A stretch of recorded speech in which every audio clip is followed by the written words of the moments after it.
Muhammad Base 13b by the Mishnah. So the previous Mishnayos were talking about doing business with the non-Jew near the time of their holidays. This is talking about specifically selling them certain things which they would then use for Avoda Zara. And it says, Elu Devarim Asurim Limkor La'oved Kochavim. The following items one may not sell to a non-Jew because they will use them for Avoda Zara. It's strobolin, which the Gemara will explain what that is. Benos shuach, upetotros, ulevona, and levona is some sort of frankincense, v'tarnagol, halavan, and a white chicken. So we have five items. The Mishnah says if you sell them to them, they will use that for avodah zarah. Rabbi Yehuda says, mutter limkor lo tarnagol lavan bein hatarnagolim. If you are selling them a batch of chickens and there is a white chicken in that batch, Rabbi Yehuda says that would be permitted because since they're purchasing a large batch of chickens, according to Rabbi Yehuda, one may assume that they are not going to be using it for avodah zarah purposes, or else they would have wanted just a single purchase of a white chicken. So if you're buying a batch, if you're selling them an entire batch and there's a white chicken there, Rabbi Yehuda permits that. If you are going to sell them an individual white chicken, you would be allowed to break off the chicken's toe, and then sell them the chicken, because they would never offer an injured chicken or a maimed chicken for their avodah zarah, so therefore that would ensure that they wouldn't be doing that with it. Ush'ar kol hadvarim, and anything else other than the 5 items that were listed here that you may not sell them, any other type of item, staman mutter. If it's general or if it's non-specific, it is permitted to sell them. Upirushan aser, but if it is specific, then you may not sell it to them. So what exactly does that mean? This is going to have there's 2 possibilities here.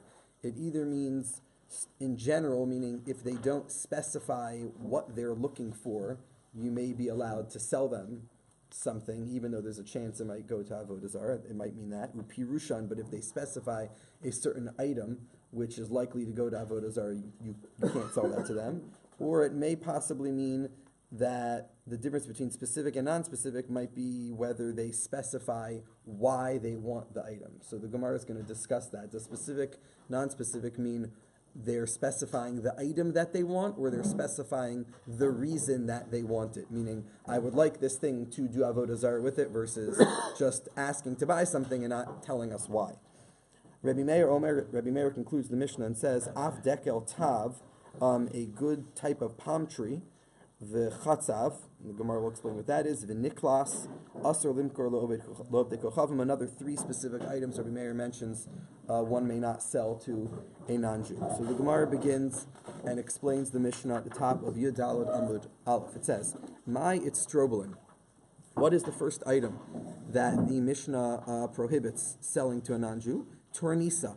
It means sulfur. It is sulfur that you're not allowed to sell to a non-Jew. So the Gemara asks, Urminu. There's a brisa which says, Hosifu alehen alachsin v'itstrobolin mochsasin ubenos shuach.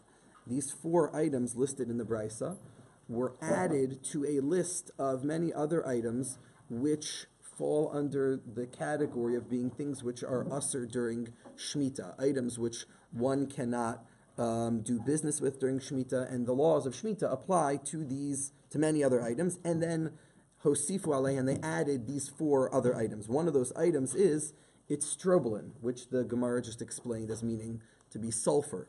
So the Gemara asks, V'isal kadaitach it's strobolin tornisa. If the item it's strobolin means sulfur, tornisa mi isa b'shvius, sulfur is not subject to the halachos of shvius. Is sulfur subject to the laws of shvius v'hasanya? The Brisa says, Zeh haklal, this is the rule regarding the halachas of shvius. Kol sheyesh lo iker, yesh lo shvius. Any item which has a root, meaning it's like a plant type of item, so yesh lo shvius applies to that. V'chol she'ein lo iker. And any item which does not have a root, ein lo shvius does not apply to that. So how could this strobolin item mean sulfur when the Gemara says explicitly that the laws of shvius are applicable to it, and we know that shvius is only applicable to things which grow from the ground. Ela Amar of Safra. Rav Safra said, Peri da'arza. Strobolin mean some kind of fruit that comes from the erez tree. V'chein ki asa Ravin Amar Rabbi Elazar. Ravin also said, Peri da'arza. The strobolin was some type of fruit that came from the arza tree, which they would commonly use for Avoda Zara. Benos shuach was the second item on the list. Amar Rabba bar Chana, Amar Rabbi Yochanan. Te'eni chivrasa. This means white figs. White figs were apparently commonly used for Avoda Zara, and therefore one would not be allowed to sell them for that purpose.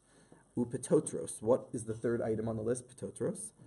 Amar Rabba bar Chana, Amar Rabbi Yochanan. Biptotrosehen shanu. Rabbi Yochanan says petotros is not an item. It's not a third separate item. Petotros means the stems. It means that the aforementioned two items, the strobolin, this type of erez fruit, and the white figs, they are only forbidden to sell to a non-Jew when they are attached to the stems. Only in that state would they use them for Avoda Zara. But if the stems broke off, then they wouldn't use it for that, and therefore you would be allowed to sell it to them because they wouldn't use it for that purpose. So now the fourth item in the Mishnah, but now we know it's really the third item because Petotrosein is just explaining a type of the first two items. The third item is Levona, frankincense. Amar Rabbi Yitzchak, Amar Rabbi Shimon ben Lakish. Levona Zaka. Levona specifically means a pure type of frankincense. That was the kind that they would use probably to burn incense to the Avodah Zara. Tana, it was taught, Umikulan, from all of the items here listed, Mochrin lahen chavila. A person could sell to a non-Jew a chavila, which is like a large bundle. Basically, you could sell it to them in bulk. The kama chavila, at what point, how much is necessary to be considered bulk? Pirush Rabbi Yehuda ben Beseira, ein chavila pechusa mishlosha manim.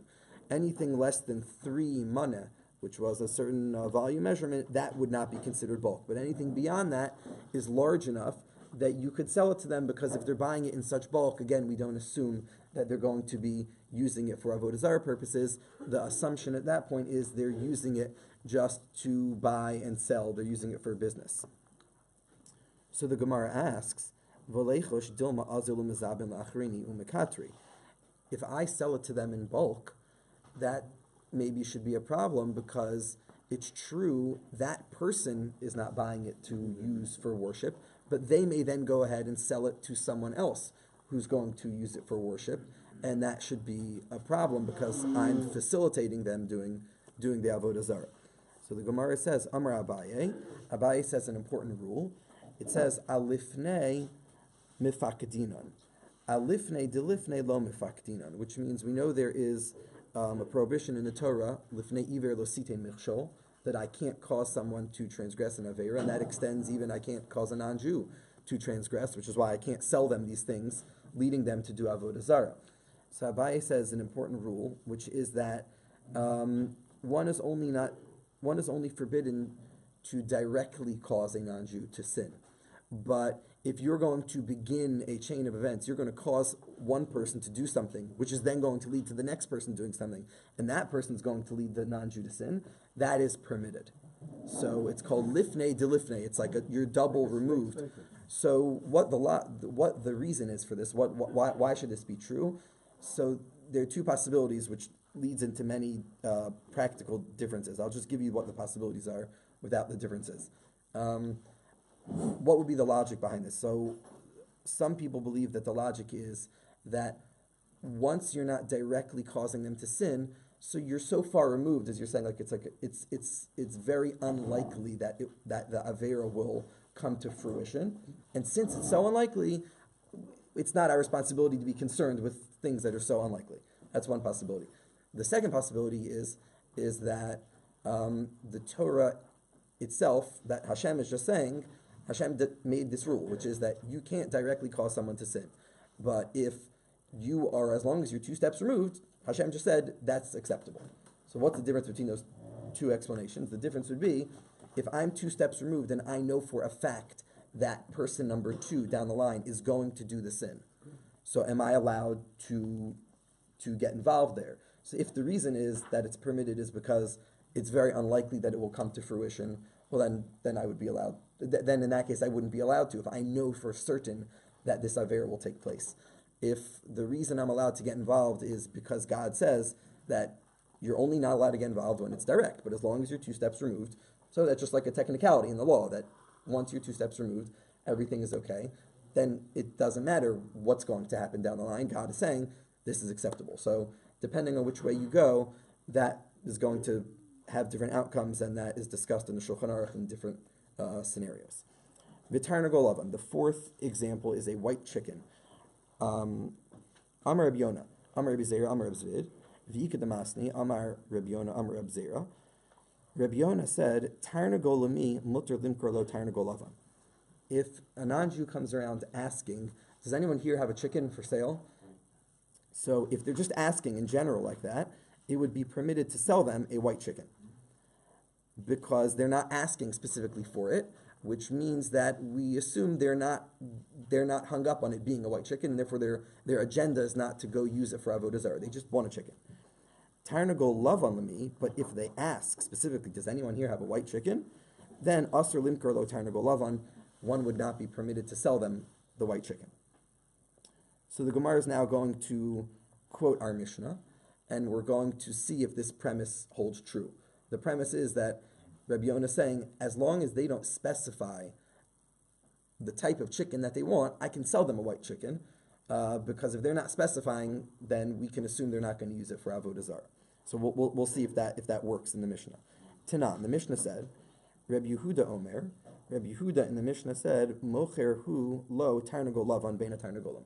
Rabbi Yehuda said, you are allowed to sell them a white chicken in a group of other chickens. So the Gemara says, Heichi dami, what's the background to this halacha? Ilema dika amar tarnagol lavan lami, tarnagol lavan lami. If the person is coming around and asking in the market, does anyone have a white chicken here? So afilu bein hatarnagolim nami lo. It's inconceivable that Rabbi Yehuda would allow you to sell them a box of chickens containing a white chicken, even if though you're selling it to them with other chickens. If they're specifically asking for a white one, the Gemara says it's not possible that it would be permitted to in any way give them a white chicken, even if it's with other chickens. El alav, so the scenario must be dika amar tarnagolami, tarnagolami, that the person's asking for chickens. He's not asking for a specific type of chicken. He's saying, who has chickens? Va'afilu hachi. And to that scenario, Rabbi Yehuda bein hatarnagolim in b'fnei atzmo lo.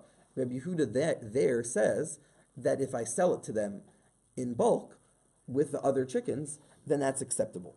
Ulatana kama, and therefore the first opinion in the Mishnah believes afilu bein hatarnagolim nami lo, that even though they didn't ask specifically for the white chicken, they just asked. They asked for a chicken in general. You can't sell them a white chicken even amongst other chickens.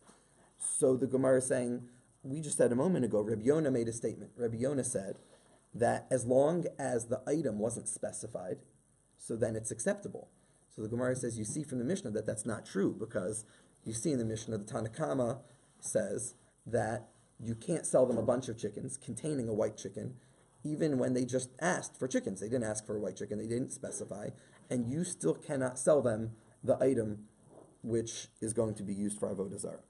So Amar Rav Nachman bar Yitzchak, Rav Nachman bar Yitzchak says, Hacha b'may askinan. The scenario in the Mishnah is as follows: Kigon de Amar zeh v'zeh. The scenario in the Mishnah is not. There's a third possibility. Possibility number one we said was where a person asks for a white chicken, not acceptable. Possibility number two is where a person just asks for chickens in general. And the Gemara said, it sounds like from the Mishnah that's unacceptable. Rav Nachman bar Yitzchak says, no, that's acceptable. As long as they don't specify, it's acceptable. What's going on in the Mishnah? In the Mishnah is de amar zeh v'zeh. The person said, I would like a white chicken, and I would like a red chicken, and I would like a black chicken. They start listing different chickens that they want, and one of the chickens that they list is a white chicken. So the question there is, in the Mishnah, there's a machlokas.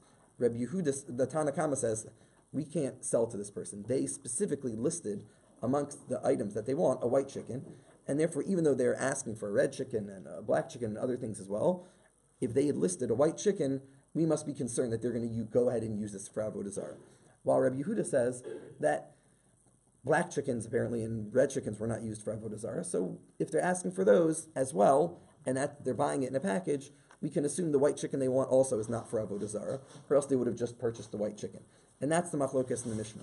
But the Mishnah believes that as long as the item at any point was not specified that they would like a white chicken, it's permitted to sell that to them. Tanya Nami Hachi, there's a brisa that supports this idea.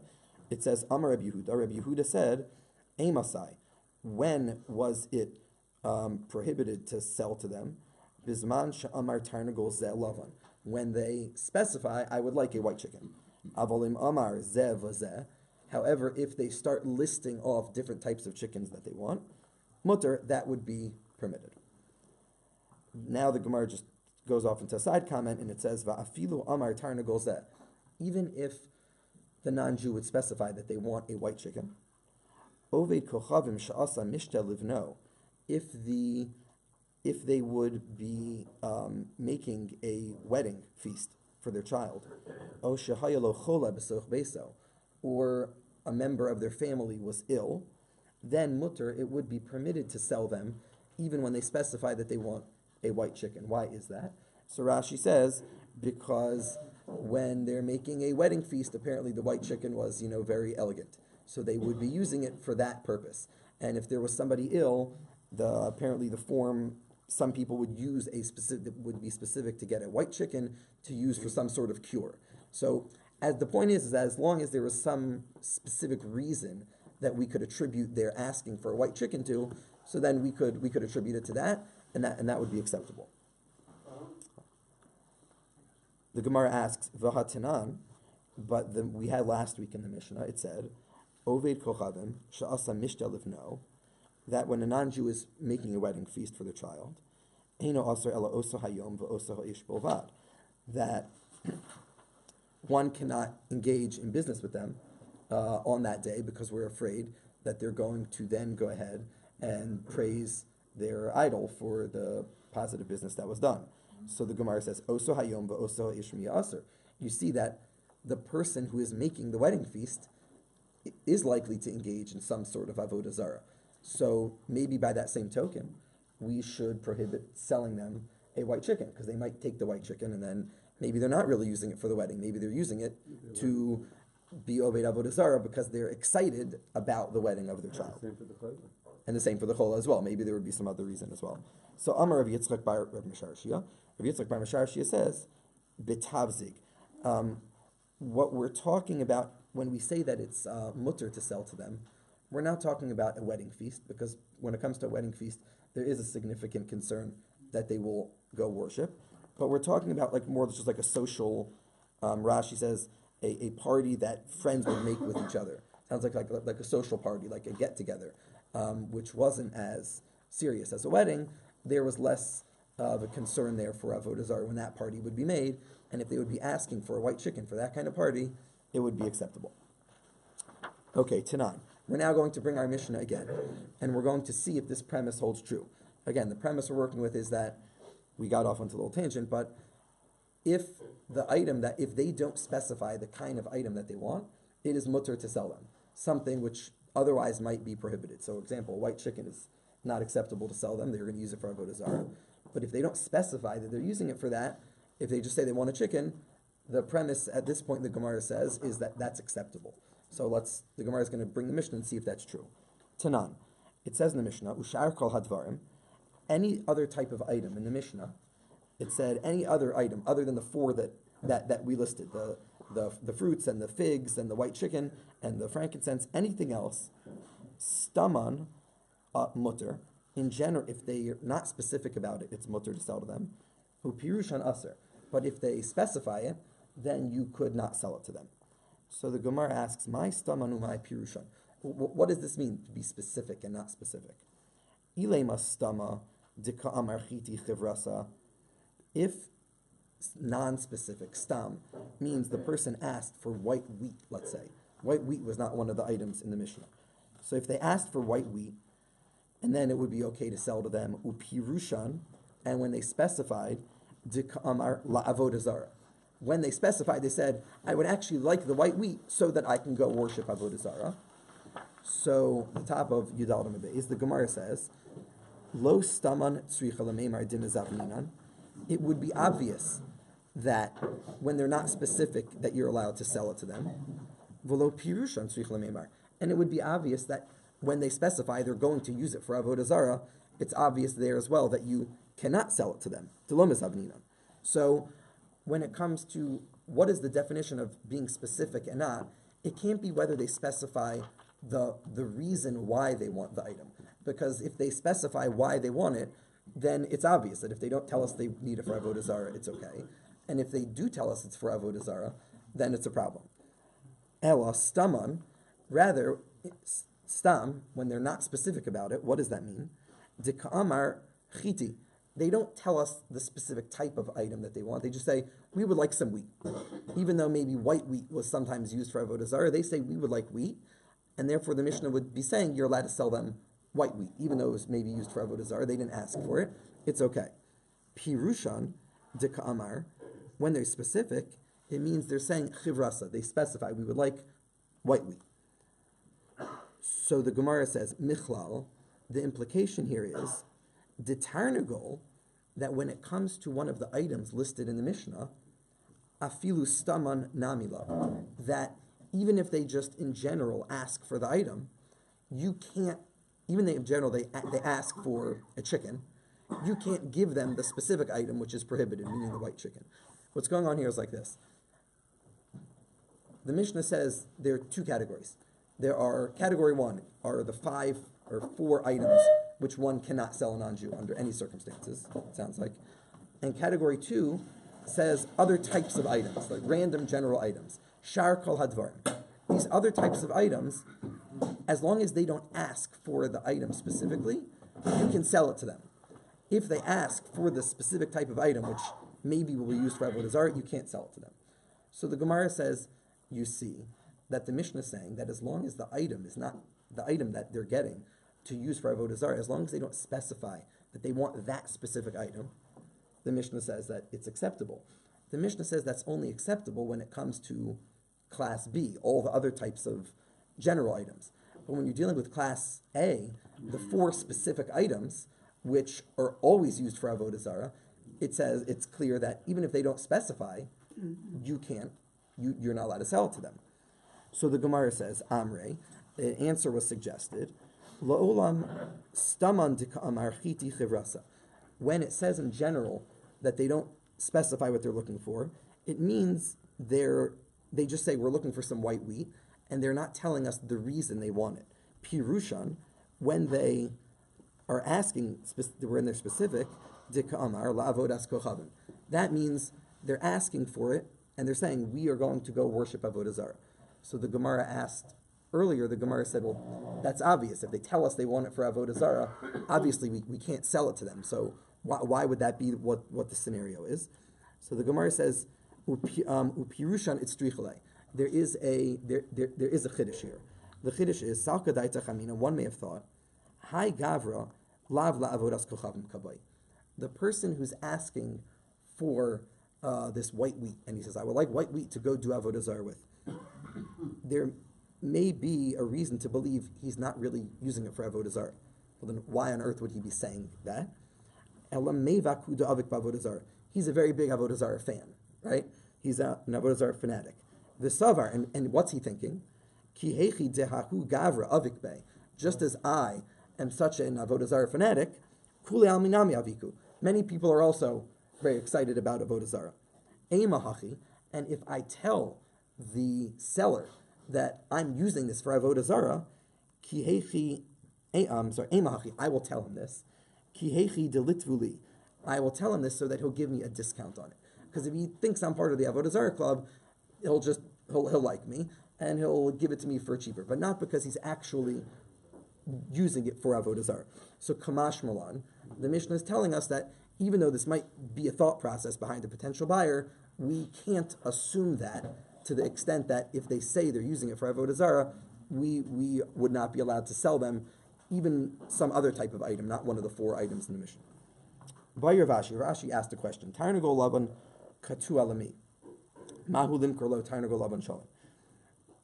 If a person comes around asking for a white chicken, but they ask for a maimed white chicken, so would you be allowed to sell them a regular white chicken?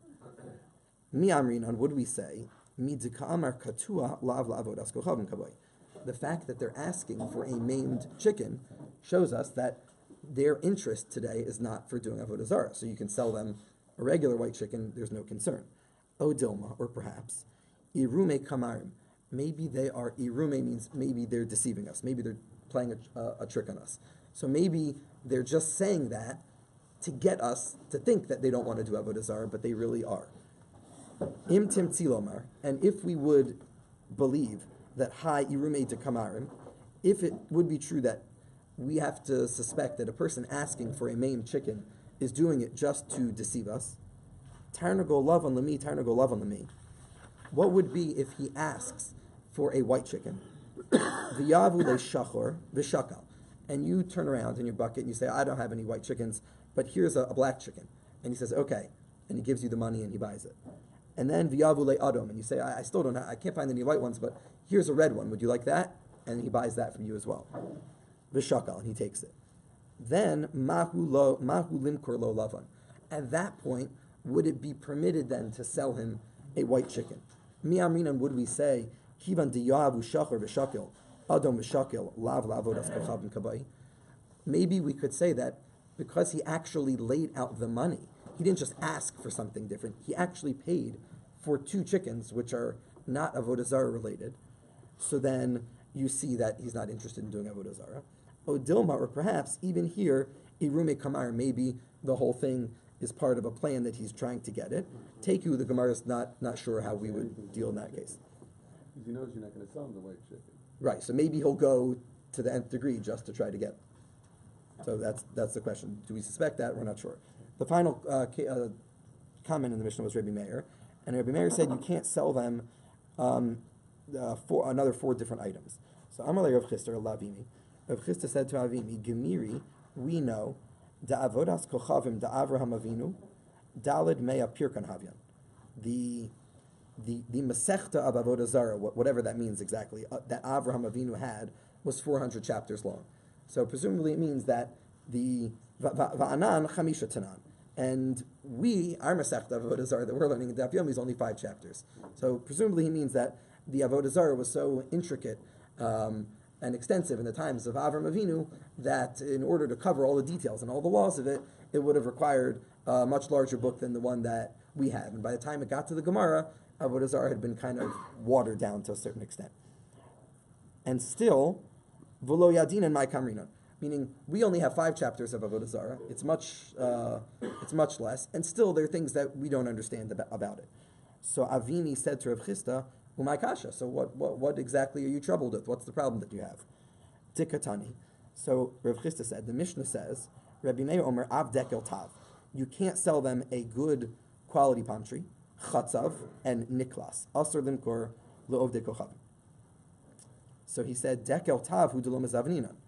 The implication is you can't sell them a good quality palm tree. Ha Dekel Bish, but if it's a bad quality palm tree, Mizavninan, that would be permitted to sell them. V'hatanan, but there's a Mishnah which we're going to see in a few days, which says, Ein mochrin lahen b'muchaber lakarka. You are not allowed to sell a non-Jew any thing which is attached to the ground in Eretz Yisrael. It's like selling the land and giving them rights to the land in Eretz Yisrael. You can't do that. So, therefore, that would prohibit selling any type of tree to them, whether it's regardless of the quality of the tree. You just can't sell them land in Eretz Yisrael. So Amar Le, Avimi responded, my dekel tav, when it says that you can sell, you're not allowed to sell them a good quality palm tree, it doesn't mean the palm tree. It means peiros dekel tav, the fruit of a good quality palm tree. V'chein Amar Rav Huna also said peiros dekel tav. It means the fruit of a good quality palm tree. They would use that. Those dates would be used for avodah zarah.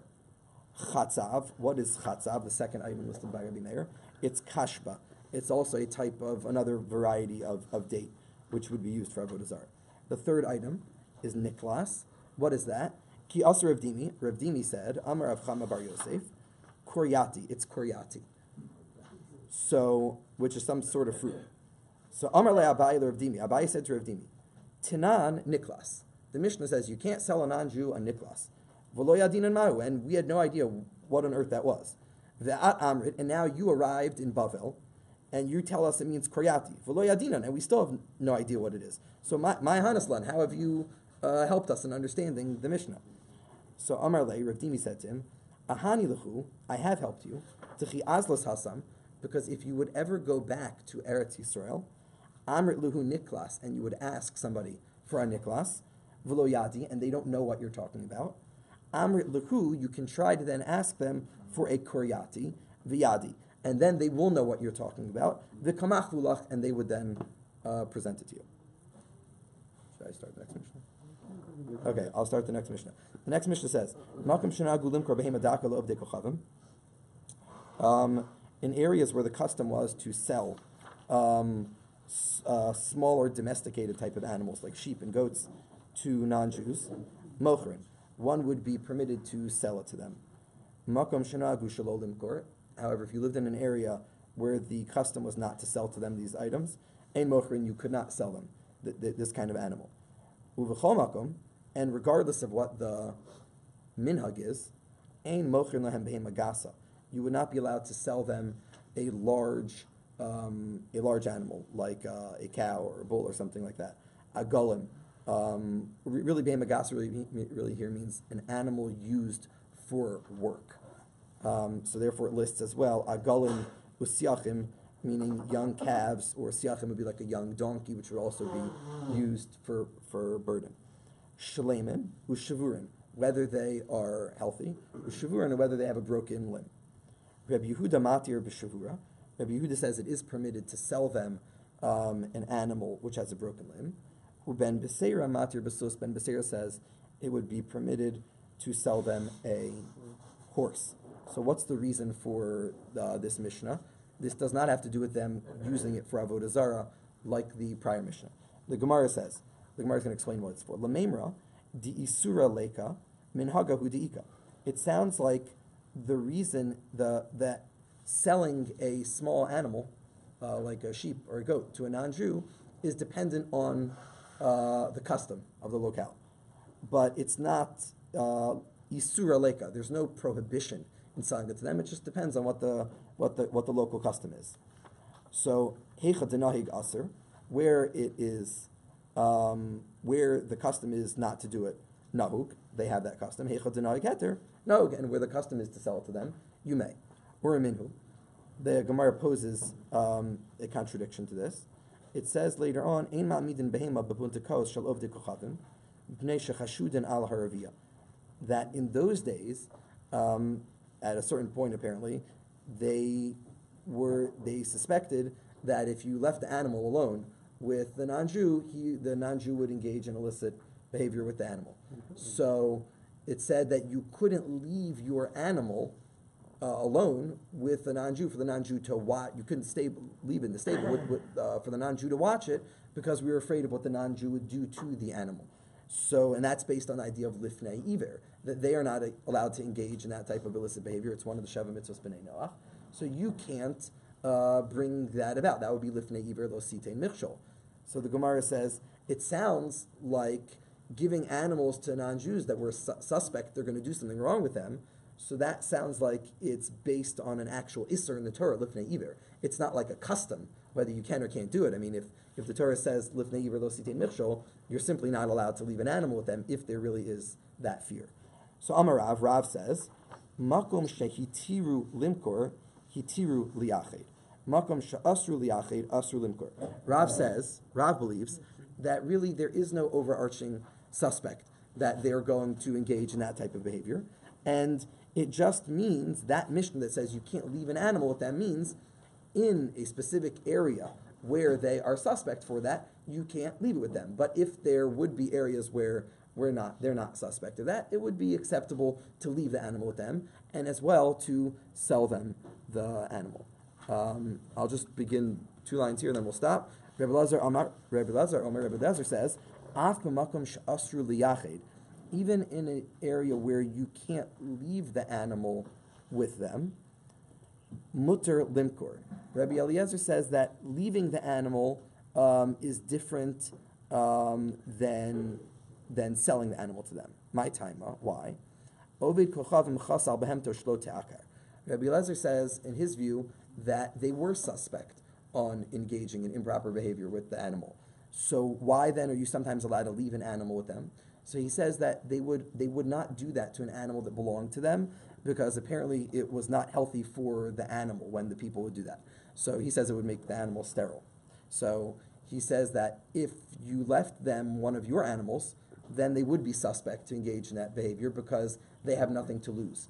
But you would be permitted to sell them an animal, and we have no concern that they're going to do that because they would never do that to their own animal because they will lose more than they will gain.